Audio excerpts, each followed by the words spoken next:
Hello guys, നമുക്കിന്ന് പച്ചമാങ്ങ എങ്ങനെ ചമ്മന്തി ഉണ്ടാക്കാമെന്ന് നോക്കാം. പച്ചമാങ്ങ വെച്ചിട്ട് വാട്ടാതെ പച്ചമാങ്ങ ചമ്മന്തി എങ്ങനെ ഉണ്ടാക്കാമെന്ന് നോക്കാം. അതിനു മുമ്പായിട്ട് എല്ലാവരും എൻ്റെ ചാനൽ സബ്സ്ക്രൈബ് ചെയ്യണം, ഷെയർ ചെയ്യണം, ബെല്ലൈക്കൺ ക്ലിക്ക് ചെയ്യണം. ഓക്കെ, കമൻറ്റ് ചെയ്യുക. എങ്ങനെയുണ്ടെന്ന് കണ്ടിട്ടാണെങ്കിലും അത് ഉണ്ടാക്കി നോക്കിയിട്ടാണെങ്കിലും അതിൻ്റെ ഫീഡ്ബാക്ക് അറിയിക്കുക. ഓക്കെ, ഷെയർ ചെയ്യുക, ലൈക്ക് ചെയ്യുക, സബ്സ്ക്രൈബ് ചെയ്യുക, ബെല്ലൈക്കൺ ക്ലിക്ക് ചെയ്യുക. ഓക്കെ, മറക്കാതെ ചെയ്യണം. എല്ലാവരും സപ്പോർട്ട് ചെയ്യണേ. നമുക്ക് മാങ്ങ ചമ്മന്തി എങ്ങനെ ഉണ്ടാക്കാമെന്ന്, പച്ചമാങ്ങ ചമ്മന്തി എങ്ങനെ ഉണ്ടാക്കാമെന്ന് നോക്കാം. വരൂ കൂട്ടുകാരെ, വരൂ. ചമ്മന്തിക്കായി എടുത്തിരിക്കുന്ന സാധനങ്ങളാണ് മാങ്ങ, ഉള്ളി, ചുമന്നുള്ളി ഒരു 5 എണ്ണം, പിന്നെ വേപ്പില, പച്ചമുളക് ഒരു 5 എണ്ണം, 1 സ്പൂൺ ഉപ്പ്, പിന്നെ വേണ്ടതാണ് വെളിച്ചെണ്ണ. ഓക്കെ, ഇത്രയും സാധനങ്ങൾ വെച്ചിട്ട് നമുക്ക് ചമ്മന്തി ഉണ്ടാക്കാം. ഞാൻ ആദ്യം മാങ്ങ ചെത്തിയെടുക്കട്ടെ.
ഇതൊന്ന് കുറച്ച് ചെനച്ച മാങ്ങയും കൂടി ആയതുകൊണ്ട് നല്ല ടേസ്റ്റ് ഉണ്ടാവും കേട്ടോ. പച്ചയേക്കാളും കുറേ കൂടി നല്ല ടേസ്റ്റാണ് ചെനച്ച മാങ്ങയുടെ ചമ്മന്തി ഉണ്ടാക്കുന്നത്.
നമുക്കാദ്യം ജാറിലേക്ക് ഈ ചുമന്നുള്ളി അരിഞ്ഞിടാം.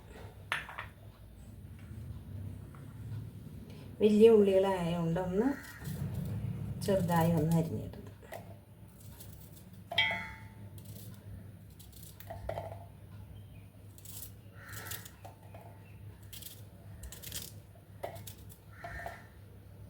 സവാള ചേർത്താലും മതി, പക്ഷേ ചെറിയ ഉള്ളിക്കാണ് ടേസ്റ്റ് കൂടുതൽ.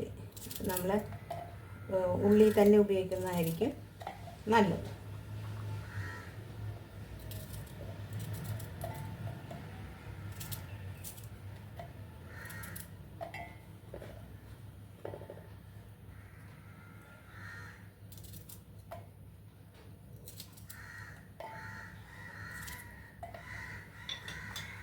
അടുത്തായി നമുക്ക് വേപ്പില ചേർത്ത് കൊടുക്കാം. വേപ്പില, പച്ചമുളക്, ചെറിയ ചെറിയ അധികം നീളമില്ലാത്തതുകൊണ്ട് ഞാൻ അങ്ങനെ തന്നെ ഇടുവാണ്. പച്ചമുളക്, പിന്നെ ഉപ്പ്, 1 സ്പൂൺ ഉപ്പ്.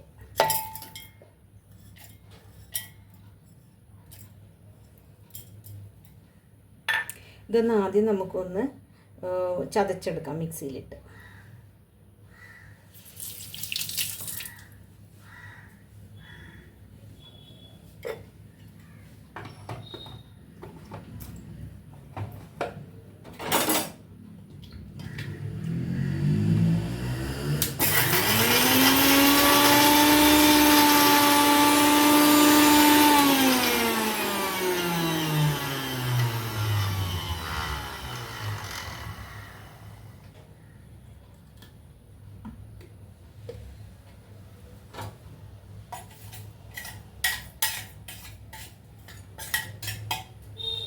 നല്ല ഉള്ളിയുടെയും മുളകിൻ്റെ ഒക്കെ നല്ല ഗ്യാസ് ഇങ്ങോട്ട് അടിക്കുന്നുണ്ട്.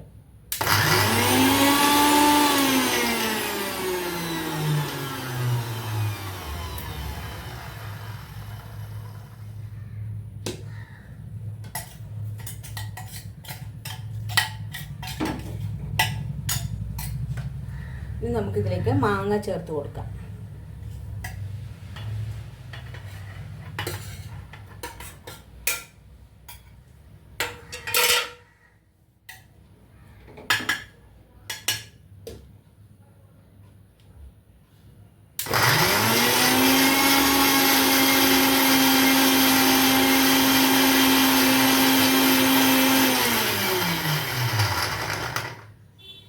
ഉപ്പ് പാകം നോക്കിയിട്ട് പോരാത്തത് ചേർത്ത് കൊടുക്കണം കേട്ടോ.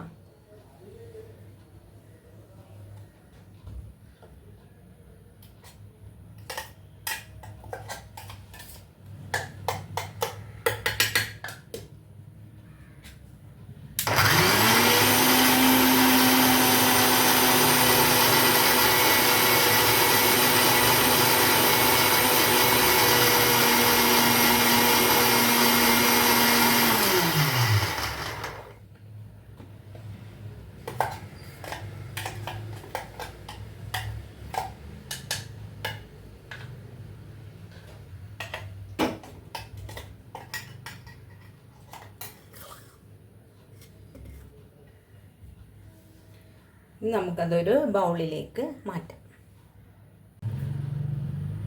കണ്ടോ, നല്ല പേസ്റ്റായിട്ട് അടിഞ്ഞു കിട്ടിയിട്ടുണ്ട്. ഇത് ഉപ്പിൻ്റെ പാകം നോക്കണം കേട്ടോ. ഒരു ഇത്തിരി ഉപ്പ് മുമ്പോട്ട് നിൽക്കണം. ഞാൻ ക്ലിയർ ആയിട്ട് കാണിച്ചു തരാം. കണ്ടോ, നല്ല പേസ്റ്റായിട്ട് അരിഞ്ഞിട്ട് നല്ല ചെനച്ച മാങ്ങയായതുകൊണ്ടാണ് ഇത്രയും നല്ല പേസ്റ്റായിട്ട് കിട്ടിയത്. നല്ല മാംസമുള്ള മാങ്ങയാണ്. അപ്പം ഉപ്പൊക്കെ ചേർത്തിട്ടുണ്ട്. പാകം നോക്കണം. ഉപ്പ് ഇത്തിരി മുമ്പ് നിൽക്കണം. നമ്മൾ ചോറിൽ കുഴച്ച് കഴിക്കുമ്പോൾ ഇത്തിരി ഉപ്പ് മുമ്പ് നിന്നാലാണ് ചോറിൽ കുഴക്കുമ്പോൾ ആ ഒരു നല്ലൊരു ടേസ്റ്റ് കിട്ടുന്നത് കേട്ടോ. അപ്പം ഇതുപോലെ ഇത് അടിച്ചെടുക്കുക, അല്ലെങ്കിൽ ഇടികല്ലിൽ ഇടിച്ച് ചതച്ചെടുത്താലും മതി. ഇപ്പം നമുക്ക് പെട്ടെന്നൊരു മാങ്ങയുണ്ട് വേറെ മിക്സിയിലൊന്നും ഇല്ലാത്ത ഇതിലാണെങ്കിൽ നമുക്ക് ഇടികല്ലിലാണെങ്കിലും ചതച്ചെടുക്കാം. അല്ല ചുമ്മാ അരിഞ്ഞെടുത്താലും ഇതെല്ലാം കൂട്ടിയെടുത്താലും നമുക്ക് ചമ്മന്തി എല്ലാം ഒരു അച്ചാറിൻ്റേതായ മുമ്പുള്ള ആ ഒരു ഭാഗമുണ്ടല്ലോ അതായി കിട്ടും. താളിച്ചില്ലയിൽ നമുക്കത് കൂട്ടിയാണെങ്കിലും കഴിക്കാൻ നല്ല ടേസ്റ്റാണ് മാങ്ങ ആയതുകൊണ്ട്.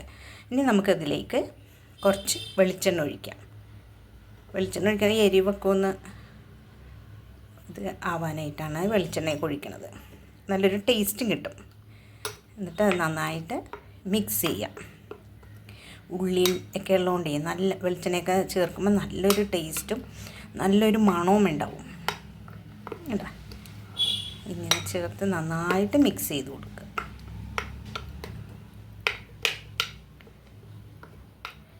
മാങ്ങാച്ചമ്മന്തി ഉണ്ടെങ്കിൽ നമുക്ക് വേറെ കറിയൊന്നും വേണ്ട. അച്ചാർ, മാങ്ങാച്ചമ്മന്തി ഇങ്ങനെയുള്ളതൊക്കെ ഉണ്ടെങ്കിൽ വേറെ കറികളുടെ ആവശ്യമേ ഇല്ല. അപ്പോൾ എല്ലാവരും ഇത് ഉണ്ടാക്കി നോക്കണം. എന്നിട്ട് അതിൻ്റെ അഭിപ്രായങ്ങൾ പറയാൻ പറ്റിയ ആളുകൾ പറയുക കേട്ടോ. അപ്പോൾ എല്ലാവരും എൻ്റെ ചാനൽ മറക്കാതെ സബ്സ്ക്രൈബ് ചെയ്യുക, ബെല്ലൈക്കൺ ക്ലിക്ക് ചെയ്യുക, ഷെയർ ചെയ്യുക, ലൈക്ക് ചെയ്യുക. ഓക്കെ, അടുത്ത വീഡിയോ കാണുമ്പോഴത്തേക്കും ബൈ.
നല്ല ചൂട് ചോറിൻ്റെ കൂടെ ചമ്മന്തി കഴിച്ചാലുണ്ടല്ലോ നല്ല ടേസ്റ്റാണ്.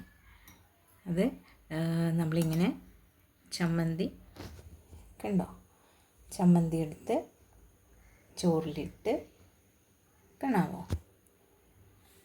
നല്ല ചൂട് ചോറായിരിക്കണം. ചമ്മന്തി ഇട്ട് നന്നായിട്ട് കുഴച്ച് കാണാമോ, ഉണ്ടോ ഇങ്ങനെ. വേറെ കറി ഒന്നും വേണ്ട നമുക്ക് ഇതുണ്ടെങ്കിൽ. കണ്ടോ, കുഴച്ച് ചൂടോട്